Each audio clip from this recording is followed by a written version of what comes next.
యేసుక్రీస్తు నామములో వందనాలు శుభాలు తెలియపరుస్తూ ఈ యొక్క ఆరాధనలోని రెండవ వర్తమానంలోకి మిమ్మల్ని ఆహ్వానిస్తూ ఉన్నాను. వాక్యంలోకి వెళ్దాం. మత్తయి సువార్త 13వ అధ్యాయం 58వ వచనాన్ని చదువుకుందాం. దయచేసి నేను చదువుతాను, మీ బైబిల్ గ్రంథాలు తీసి చూడండి. మత్తయి సువార్త 13వ అధ్యాయం 58వ వచనం. వారి అవిశ్వాసాన్ని బట్టి ఆయన అక్కడ అనేకమైన అద్భుతములు చేయలేదు. ఏమండి, ఏముంది అక్కడ? అందరూ చదవండి ఒకసారి. వారి అవిశ్వాసమును బట్టి ఆయన అక్కడ అనేకమైన అద్భుతములు చేయలేదు. ఇది ఈరోజు వాక్య ధ్యానం యొక్క సబ్జెక్ట్. సహజంగా మనం విశ్వాసాన్ని గురించి ఎన్నో పాఠాలు విన్నాం. విశ్వాసానికి తండ్రి అయిన అబ్రహాము జీవితంలో ఎన్నో పాఠాలు నేర్చుకున్నాం. కానీ ఇక్కడ ప్రత్యేకమైన రీతిలో దేవుడు మాట్లాడుతున్న భిన్నంగా ఉంది. వారి అవిశ్వాసాన్ని బట్టి ఆయన అక్కడ అనేకమైన అద్భుతాలు చేయాల. అంటే అక్కడ ఆయన అనేకమైన అద్భుతాలు చేయాలని ఆయనకు ఉంది, కానీ దేని బట్టి చేయలేదు? వారి అవిశ్వాసాన్ని బట్టి. కాబట్టి దేవుడు ఒక మానవుని జీవితంలో, ఒక విశ్వాస జీవితంలో దేవుడు తన అద్భుత కార్యాలు ఎలా చేస్తాడు అని అంటే, ఈ వాక్యాన్ని బట్టి మనకేం అర్థమవుతుంది? మన విశ్వాసాన్ని బట్టి దేవుడు తన కార్యాన్ని చేస్తాడు. మొదటిగా నీవు విశ్వసించాలి.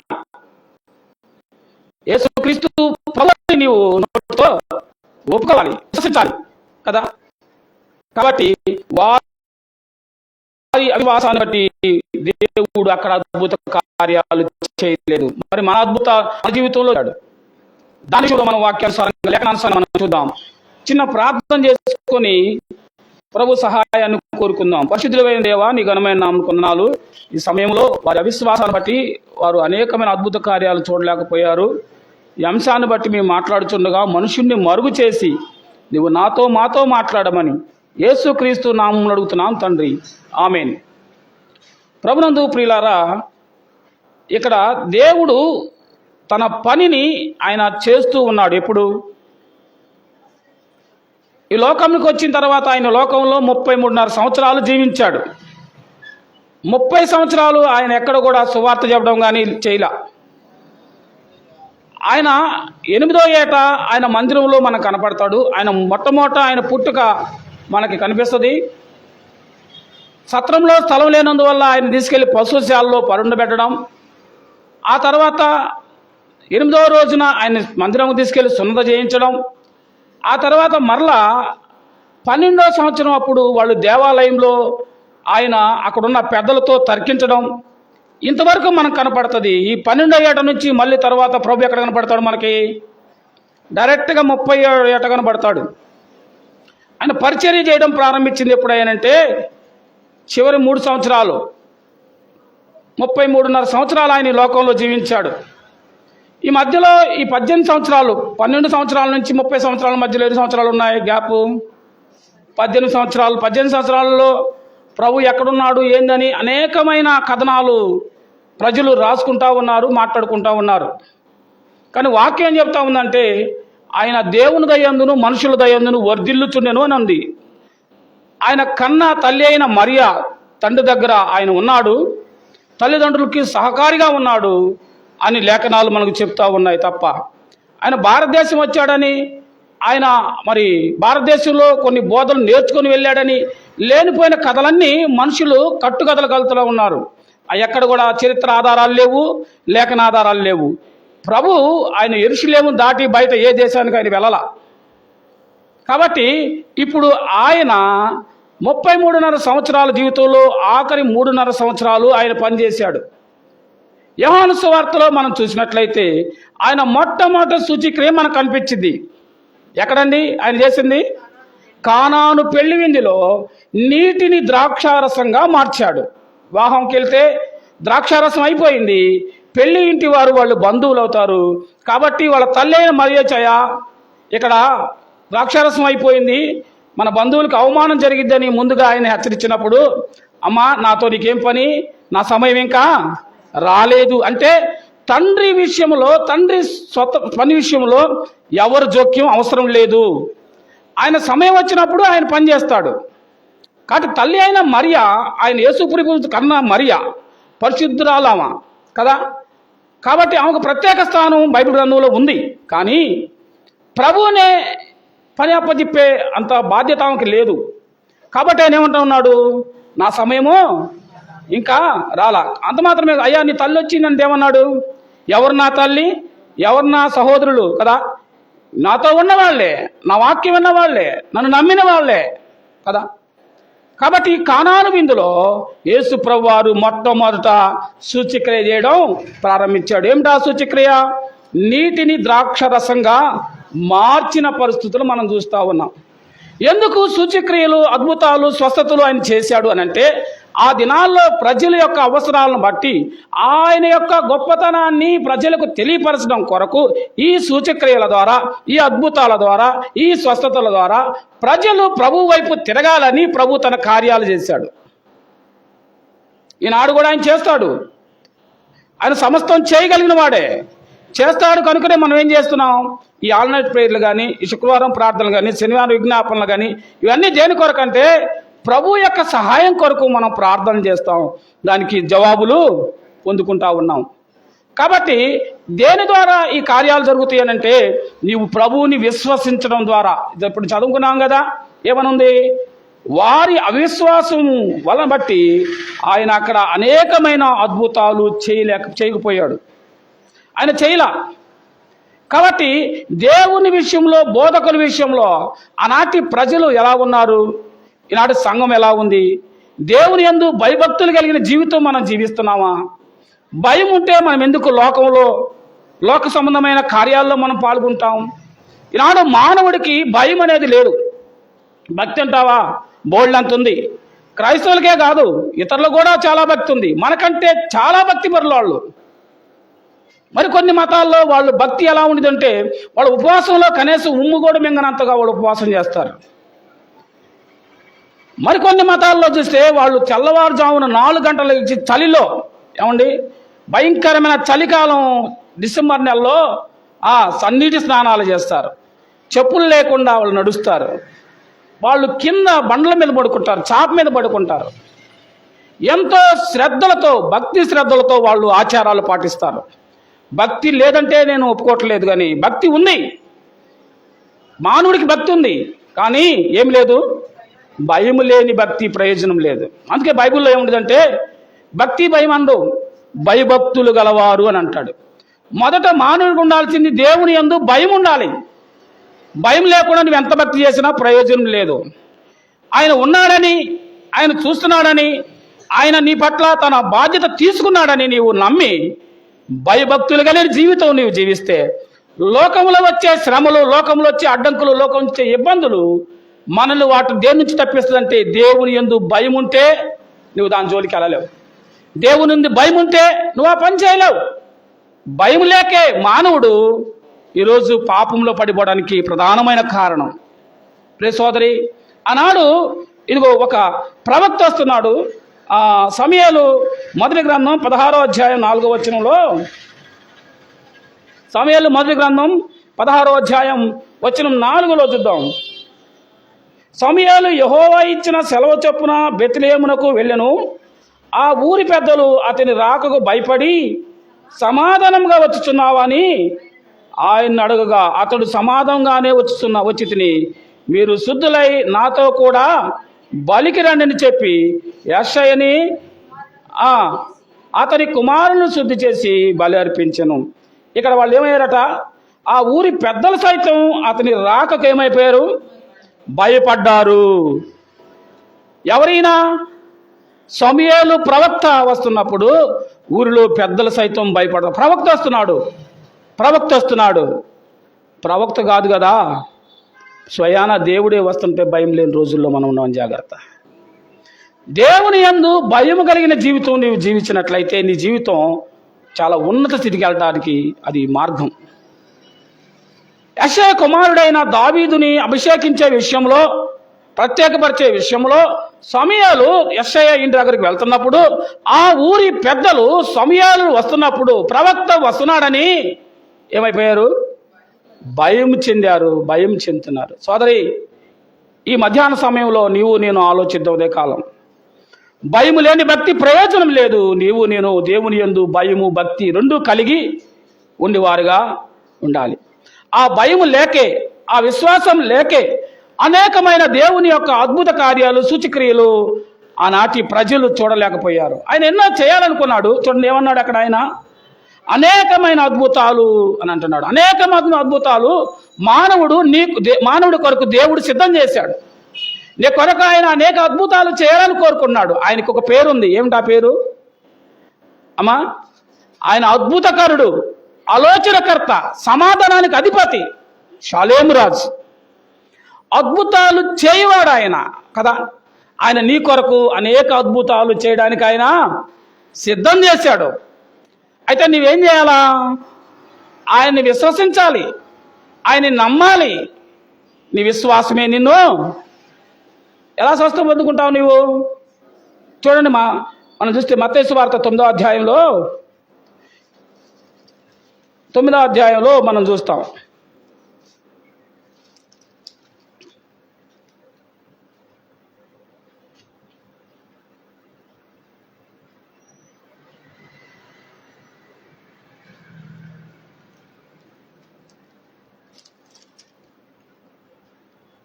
విశ్వాసాన్ని బట్టి 9వ అధ్యాయం వచ్చిన 22లో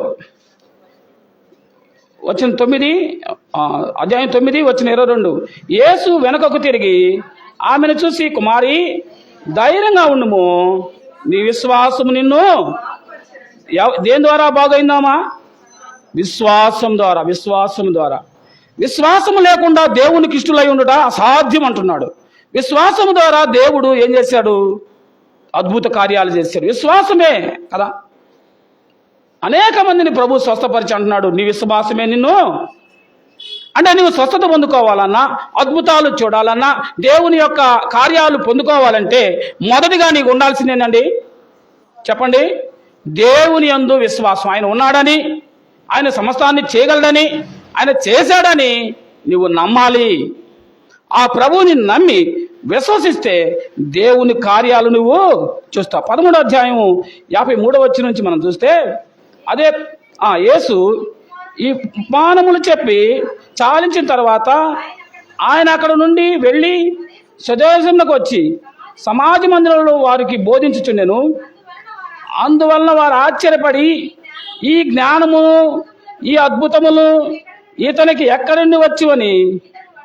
ఏమండి, యేసు ప్రభువుని చూసి వాళ్ళు అంటున్నారట, ఈ జ్ఞానము, ఈ అద్భుతాలు ఈయనకి ఎక్కడి నుంచి వచ్చినాయి? ఎక్కడి నుంచి వస్తాయండి?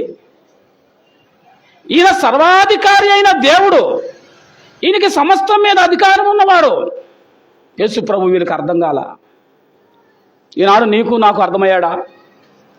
ఆయన అర్థమైతే మనం ఎందుకండి లోకములో అట్టికాయలు ఇచ్చి పిల్లలు పుడతారని, కచ్చీపులు ఇచ్చి పిల్లలు పుడతారని, లేకపోతే క్యాలెండర్లు ఇచ్చి పిల్లలు పుడతారని చాలామంది గారడీ పాస్టర్లు ఉన్నారు. గారడీల దగ్గరికి ఎందుకు వెళ్తాం? వెళ్ళద్దు. గారడీ చేసే సేవకుల్ని బైబిల్ ఏం పెడతాంటే వారికి గారడీ సీమోన్ అంటాడు. బైబిల్లో కూడా ఒక అతను ఉన్నాడు, గారడీ సీమోను. పేతురు యొక్క అద్భుతాలు చూసి వెంటబడి వచ్చి, నేను డబ్బులు ఇస్తాను, నేను కూడా ఈ స్వస్థతలు చేసే వరం నాకు ఇమ్మన్నాడు. నీవు పరిశుద్ధాత్మను డబ్బు పెట్టి కొనాలని చూస్తున్నావా అని అతన్ని ఖండించి దేవుడు నీకు బుద్ధి చెప్తున్నాడు. దేవుడు తన అద్భుత కార్యాలు చేస్తే దేన్ని బట్టి చేస్తాడే? నీ విశ్వాసాన్ని బట్టి చేస్తాడు.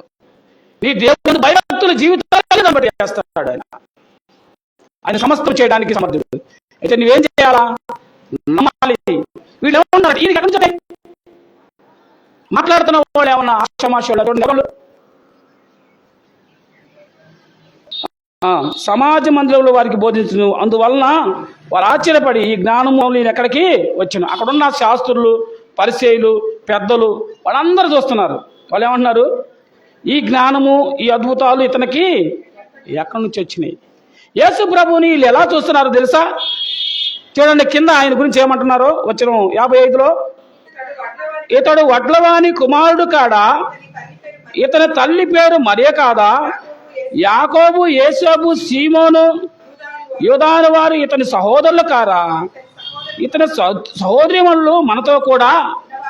యేసు ప్రభువుని వీళ్ళు ఎలా చూస్తున్నారంటే కేవలం ఒక మరియ కుమారుడుగాను, ఒక యేసోబు కుమారుడుగాను, ఈయన సహోదరులు యాకోబు, యేసోబు, సీమోను, యూదా అదా వీళ్ళ సహోదరి. అంటే ఇక్కడ మీరు జాగ్రత్తగా అర్థం చేసుకోవాల్సింది ఏంటంటే యేసు ప్రభు పుట్టుక ప్రత్యేకమైన పుట్టుక.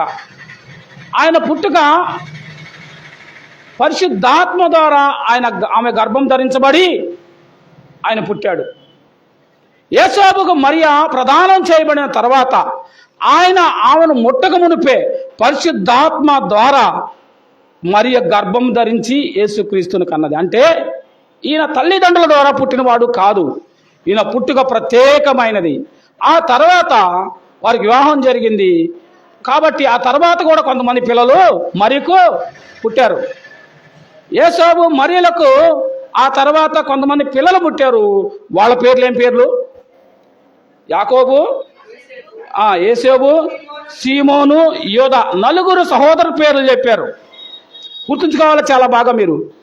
నలుగురు సహోదరులు ఇంకా తర్వాత పుట్టారు, కొంతమంది సహోదరులు కూడా పుట్టారు. కాబట్టి యేసు ప్రభువుని ఎట్లా చూస్తున్నారంటే వీళ్ళతో కలిపి చూస్తున్నాడు. వీళ్ళ పుట్టుక వేరు, ఆయన పుట్టుక వేరు కదండి. వీళ్ళ పుట్టుకేమో యేసోబు మరియల యొక్క సహజమైన తల్లిదండ్రుల కలయిక మనం ఎలా పుట్టామో అలాగే ఆ తర్వాత మరియ యేసోబుల యొక్క కలయిక ద్వారా పుట్టిన వారు యాకోబు, యేసోబు, యోదా, సీమోన్ అనేవాళ్ళు. కానీ యేసు ప్రభు అలా కాదండి. ఆయన పరిశుద్ధాత్మ ద్వారా గర్భం ధరించబడి ఆయన పుట్టాడు. కాబట్టి ఆమె అంటా ఉంది, నేను పురుషుని ఎరగిన దాన్నే ఇది ఎలా సాధ్యం అని అడిగింది దేవదూతతో కదా. పరిశుద్ధాత్మ నిన్ను ఆవరించును, నీవు కుమారుని గంటావు అని అన్నాడు. కాబట్టి ఆయన పుట్టుక ప్రత్యేకమైంది. కాబట్టి వీళ్ళు ఏం చేశారు, ఆయన్ని ఒకటే గాడిని కడుతున్నారు. గుర్రాన్ని గాడిదని ఒకటే గాడిని కట్టేసినట్టుగా యేసు ప్రభువుని ఆ తర్వాత పుట్టిన మానవులను కూడా ఒకటే విధంగా కలుపుతున్నాడు. కాదండి, ఇదిగో లోక పాపములు మోసుకొని పోవు దేవుని గొర్రె పిల్ల అని బాప్తిసమిచ్చే యోహాను ఆయన గురించి సాక్ష్యం చెప్తా ఉన్నాడు కదా. ఈయన లోక పాపాలు మోసుకొని పోవడానికి వచ్చిన దేవుని గొర్రె పిల్లగా వచ్చిన వాడు, పరిశుద్ధుడైన దేవుడు. ఆయన పుట్టుక ప్రత్యేకమైంది. వీళ్ళు అంటున్నారు ఈయన వాడికి అర్థం కాలేదు కనుకనే వాళ్ళు ఏమన్నారంటే ఈయనకి ఈ జ్ఞానం, ఈ అద్భుతాలు ఎలా వచ్చినాయి అంటున్నారంటే వీళ్ళు కూడా యాకోబులాగే కదా పుట్టాడు, ఈయన కూడా యూదాలాగే కదా, ఈయన కూడా యేసోబులాగే కదా పుట్టింది. ఎట్ట చేస్తున్నారు? వాళ్ళు బాగానే ఉన్నారు కదా.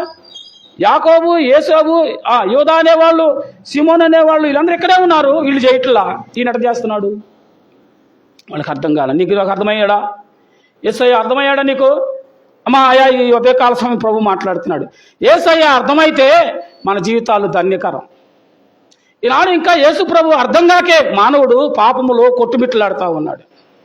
పేరుకు యేసు ప్రభు దేవుడిని ఒప్పుకుంటున్నాం కానీ దానికి తగినట్లుగా మనం జీవించలేకపోతాం. ఒప్పుకోవడం అలా కాదు. ఒప్పుకోవాల్సింది ఎలా అంటే నా పాపాల కొరకు ఆ ప్రియ ప్రభువు తన ప్రాణాన్ని పెట్టినవాడు, నా పాపాలు తీసివేయగలిగినవాడు, నన్ను విమోచించగలిగినవాడు, నన్ను రక్షించగలిగినవాడు, నన్ను బాగు చేయగలిగినవాడు, నా జీవితాన్ని కట్టగలిగిన వాడు, నాకు చాలిన దేవుడని ఆయన ఒప్పుకొని నా పాపాలను విడిచిపెట్టి ఆ ప్రభువుని నమ్మి మారు మనసు రక్షణ బాప్తిస్మాన్ని కలుగొనడమే యేసు ప్రభువు నమ్మటం అంటే. ఊరికి నోటితో యేసు ప్రభు దేవుడని నేను కూడా ఒప్పుకున్నాను, నేను కూడా ప్రార్థనకి వెళ్తున్నానంటే కుదరదు. అక్రమం చేయవారా నా యొద్ద నుండి తొలగండి అంటున్నాడు. మీరెవరో నాకు తెలియదు, మీరెవరో నాకు తెలియదు అంటాడు. తెలుసా? నువ్వు ఆయన ఒప్పుకొని ఆయన నమ్మి ఆయన అంగీకరిస్తే బలా నమ్మకమైన నా దోసులా రండి అని నీకు పరలోకంలో రెడ్ కార్పెట్ వేసి స్వాగతం పలుకుతారు. నీ కోసం నా తండ్రి ఇంట అనేకమైన నివాసాలు మీ కొరకు సిద్ధపరిచాడు ఆయన. నీ కొరకు, నా కొరకు, మనందరి కొరకు ఆయన సిద్ధపరిచాడు. ఇది చంద్రబాబు నాయుడు చెప్పిన పథకం కాదు. నీకు 15 కాదు. ఇది అయితే వాగ్దానాలు మర్చిపోతారేమో, ఆయన చేయట్లా. ఈయన అలా కాదు. ఈయన మాట ఇచ్చాడంటే తప్పని దేవుడు ఈయన. కాబట్టి ఈయన మనందరి కొరకు తండ్రి వద్ద అనేక నివాసాలు సిద్ధం చేశాడు. ఇప్పుడు నువ్వు పొందుకోవాలంటే నువ్వు యేసుక్రీస్తుని నమ్మి మారు మనసు రక్షణ బాప్తిస్మం నువ్వు కలిగి ఉంటే నీవు ఆ నివాసంలో ఆ తండ్రితో సదాకాలం సంతోషంగా ఉంటావు. వాళ్ళకి ఆయన అర్థం కాల, నీకు అర్థమయ్యాడా? ఆ తర్వాత ఏం జరిగిందండి? ఇతనికి కార్యములన్నీ ఎక్కడి నుండి వచ్చినని చెప్పుకొని ఆయన విషయమే అభ్యంతరపడి, అయితే యేసు ప్రవక్తగా తన దేశంలో తన ఇంటను తప్ప మరెక్కడైనను, అది ప్రవక్త తన ఇంటిలో తనున్న ప్రదేశంలో ఘనహీనత పొందుతాడు. ఈనాడు సేవకులు లోకల్గా పనిచేయాలి, లోకల్లోనే అవమానాలు వస్తాయి. నీవు పుట్టిన ప్రదేశాన్ని వదిలిపెట్టి దేవుడు నన్ను పంపించాడని ఎక్కడెక్కడికో వెళ్ళి తిరిగి రావడం కాదు. ముందు నువ్వు పుట్టిన ప్రదేశంలో కదా, యోదయలోను సమరయలోను బూదిగంతం వరకు అన్నాడు. యోదయ అనగా తన ఇల్లు, సమరయ అనగా గ్రామం, ఎదుటిన్న గ్రామం, బూదిగంతముల వరకు. ఇది సువార్త వెళ్ళాల్సిన క్రమం. మొదట మన ఇంట్లో సువార్త ఉండాలి, రెండోది మన గ్రామంలో ఉండాలి, మూడోది బయటికి వెళ్ళాలి. మన ఇంట్లో మన ఊరిలో మనం భక్తి చేస్తున్నప్పుడు మనకి అవమానాలు వస్తాయి, మనకి నిందలు వస్తాయి, మనకు శ్రమలు వస్తాయి. మన సొంత వాళ్ళే మనల్ని అంగీకరించరు. వీడు ఇంతకాలం ఇలా జీవించి ఇప్పుడు అర్ధాత్తుగా బైబిల్ తీసుకొని భక్తి మాటలు మాట్లాడుతున్నాడు ఏంది? వీడిని ఎలా నమ్మాలా? యేసు ప్రభుని కూడా వాళ్ళ సొంత గ్రామంలో వాళ్ళు, సొంత ఇంట్లో వాళ్ళు నమ్మలా. తెలుసా మీకు? వీళ్ళు ఉన్నారే నలుగురు అన్నదమ్ముళ్ళు, నలుగురు తమ్ముళ్ళు, వీళ్ళు యేసు ప్రభు బ్రతికినంత కాలం నమ్మలా. తెలుసా మీకు? ఈ యాకోబు రాసిన పత్రిక ఉందే మనకు లాస్ట్లో, ఈ యాకోబు రాసిందే. ఎప్పుడు నమ్మాడు తెలుసా? యేసు ప్రభు చనిపోయి తిరిగి లేచిన తర్వాత యాకోబు యేసు ప్రభు నమ్మి తన జీవితాన్ని ప్రభు కొరకు సాక్షిగా నిలబెట్టుకొని అసాక్షి అయ్యాడు. తెలుసా మీకు? తన సొంత సహోదరులు యేసు ప్రభు బ్రతికున్న జీవిత కాలంలో నమ్మలా. ఆయన మరణించిన తర్వాత ఆయన నమ్మారు, హతసాక్షులయ్యారు. కాబట్టి లోకములో, ఇంటిలో, సొంత ఊరిలో నీవు దేవుని పనిచేసినప్పుడు అవమానాలు వస్తాయి. నేను ఎగతాలు చేస్తారు. అయ్యో ఇంతకాలం ఎట్లా ఉండి ఇప్పుడేంది బయలుదేరాడు బైబిల్ తీసుకొని, ఏం బయలుదేరింది, అబ్బో బయలుదేరిందని అంటారు కదా. లోకం వైపు చూడొద్దు.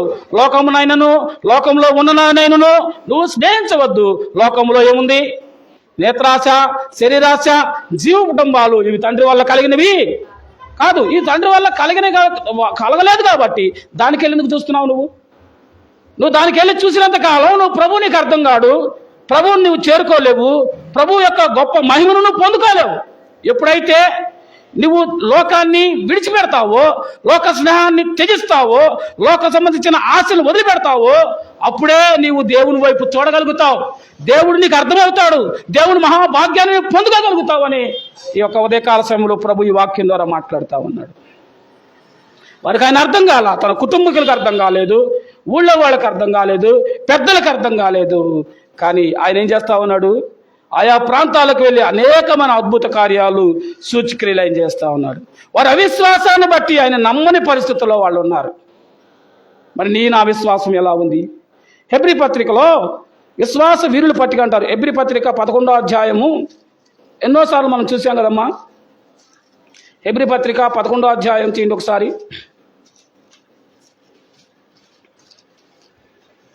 4వ వచనం. హెబ్రీ పత్రిక విశ్వాసమును బట్టి హేబేలు కయ్యోను అంటే అమ్మ దేన్ని బట్టట? విశ్వాసమును బట్టి కయ్యోను కంటే హేబేలు శ్రేష్టమైన బలి. ఈ 11వ అధ్యాయాన్ని మీరు తర్వాత చదవండి, సమయం లేదు, నేను ముగిస్తున్నాను.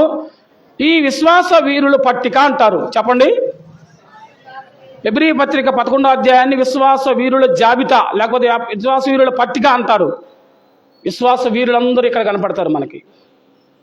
ఈ 11వ అధ్యాయం దేనికి గుర్తుగా ఉందంటే నేను చెప్తున్నాను, ఎవరు చెప్పింది కాదు, నా ఆలోచన చెప్తా ఉన్నాను.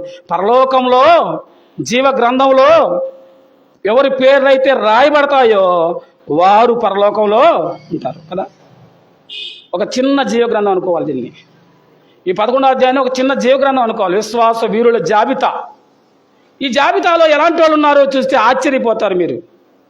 గొప్ప భక్తిపరులు ఉన్నారు, వ్యభిచారులు ఉన్నారు, పాపాత్ములు ఉన్నారు, అన్యులు ఉన్నారు కదా. దేవుని బిడ్డలు ఉన్నారు. అందరికి ఇక్కడ స్థానం ఉంది. ఉందంటారా లేదంటారా? ఏమండి, లేరా? ఇక్కడ ఉన్నారు. ఎవరెవరు ఉన్నారు? మొట్టమొదట మనం చూస్తే విశ్వాసం బట్టి హానోకు కదా, అలాగే నోవాహు, అలాగే అబ్రహాము, ఇస్సాకు, యాకోబుని ఇలా చెప్పుకుంటా పోతే ఈ యొక్క విశ్వాస వీరుల జాబితా పట్టికలో అనేక మంది ఉన్నారు కదా. అయితే వీళ్ళందరూ కూడా దేవుని నమ్మిన బిడ్డలే. కానీ ఇంకోళ్ళు ఎవరున్నారు చూడండి, రాహాబును వేశ్య. చదవండి 31వ వచనంలో, విశ్వాసమును బట్టి రాహాబును వేశ్య వేగులు వారిని సమాధానంగా చేర్చుకున్నందున అవిధేయులతో పాటు నశింపపోయిను. ఏమండి, ఈయన గురించి ఇక్కడ కూడా ఏం రాశారండి? ఒక వేశ్య గురించి ఇక్కడ విశ్వాస వీరుల జాబితాలో ఎవరున్నారు? ఎవరితో పాటు నేను పేరుంది? అబ్రహాముతో పేరుంది, ఇస్సాకుతో పేరుంది, యాకోబుతో పేరుంది, శారాతో పేరుంది కదా. ఏం పేరు?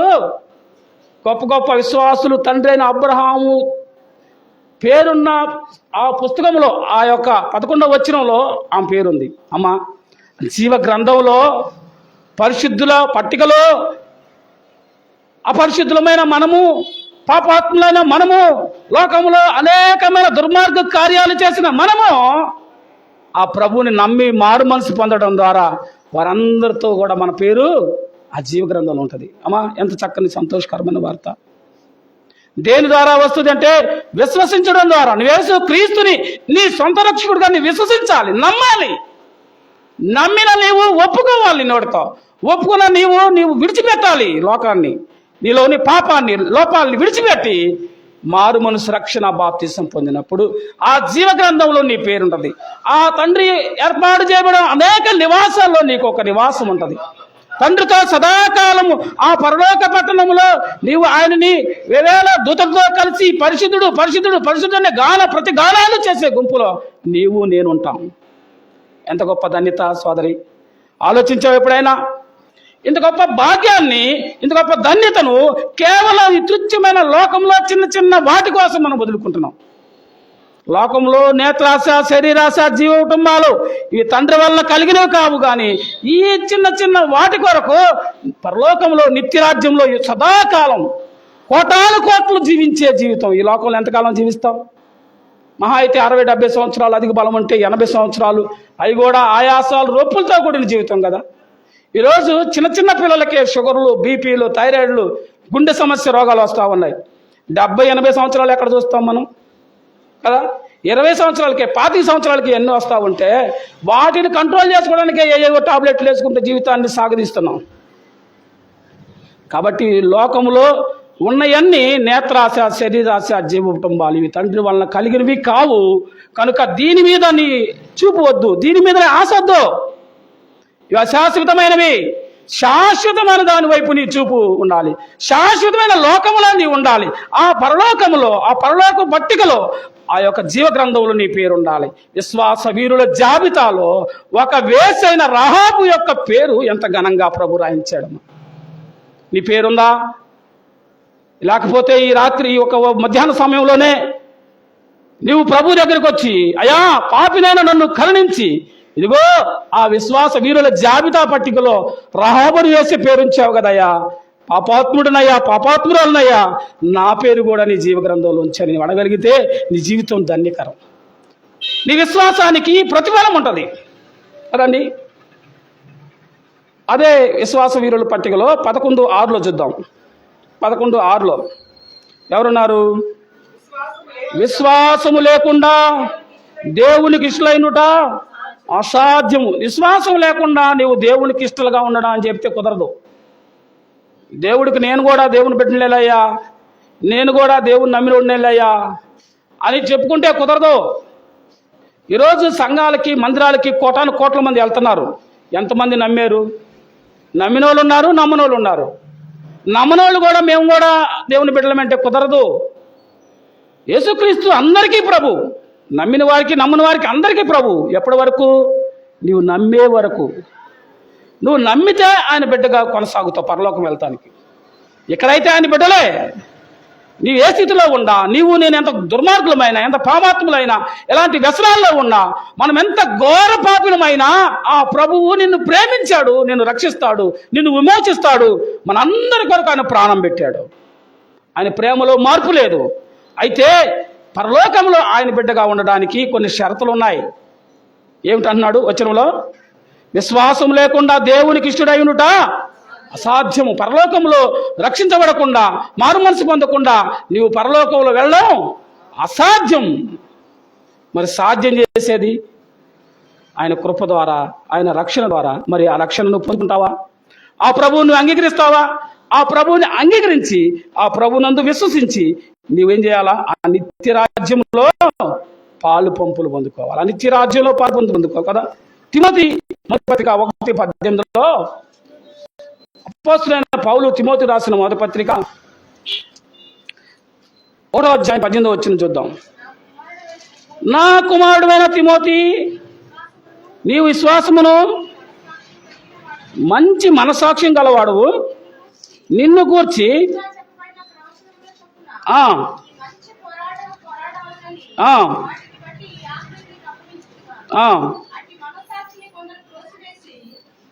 చదవండి. విశ్వాస విషయమై ఎలాగట? ఓడ బద్దలైన వారి వలె చెడి ఉన్నారు అన్నాడు. అమ్మా ఏమన్నాడు? విశ్వాసమును బట్టి, విశ్వాసం. నా కుమారుడైన తిమోతి, నీ విశ్వాసము మంచి మనసాక్షి కలిగిన వాడవై నిన్ను గూర్చి ముందుగా చెప్పబడిన ప్రవచనం చొప్పున ఈ మంచి పోరాటం పోరాడాలి. లోకంలో పోరాటం కదమ్మా. నువ్వు భక్తి జీవితంలో జీవిస్తున్నప్పుడు ఇంతకుముందు ఎప్పుడూ నిన్ను పట్టించుకున్న వాళ్ళు, నీకోసం ఆలోచించిన వాళ్ళు, నీతో మాట్లాడని వాళ్ళు, నీ గురించి కేర్ తీసుకుని వాళ్ళు, ఎప్పుడైతే నువ్వు బైబిల్ తీసుకుని ప్రార్థనకు వస్తావో, ఎప్పుడైతే ప్రభువుని నమ్ముతావో, ఎప్పుడైతే దేవుని బిడ్డగా నువ్వు ఉంటావో, అప్పుడే లోకమంతా నీ వైపు చూసి దగ్గరకు వచ్చి మాట్లాడడం మొదలుపెట్టింది. నీ మీద కాని మాటలు మాట్లాడిద్ది. నీ దగ్గరకు వచ్చి కొత్త కొత్త సలహాలు ఇస్తారు. జాగ్రత్త ప్రియ సహోదరి సహోదరుడా. ఈ లోకం అనేదట పోరాటం. నువ్వు మంచి పోరాటం. లోకంలో పోరాటం ఉండిద్ది. అనారోగ్య విషయంలో పోరాటం, కుటుంబంలో పోరాటం, ఆర్థిక విషయంలో పోరాటం, ఇరుగు పొరుగు వారితో పోరాటం, భక్తి జీవితాలు కాపాడుకునే విషయంలో పోరాటం, బలహీనత విషయంలో పోరాటం. లోకంలో జీవితం అంతా పోరాటం. అయితే నీ పోరాటం ఎలాంటిదై ఉండాలా? మంచి పోరాటం పోరాడు.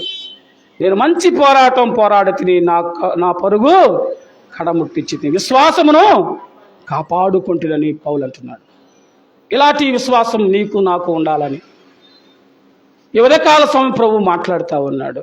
వారు అవిశ్వాసాన్ని బట్టి, వారి అవిధేయతను బట్టి వారు అనేకమైన అద్భుత కార్యాలు చూడలేకపోయారు. నీ జీవితంలో అలాంటి అద్భుత కార్యాలు చూడాలి అంటే నీవేం చేయాలా? యేసునందు విశ్వసించాలి. వారి అవిశ్వాసం వారి దేవునికి దూరంగా చేసింది.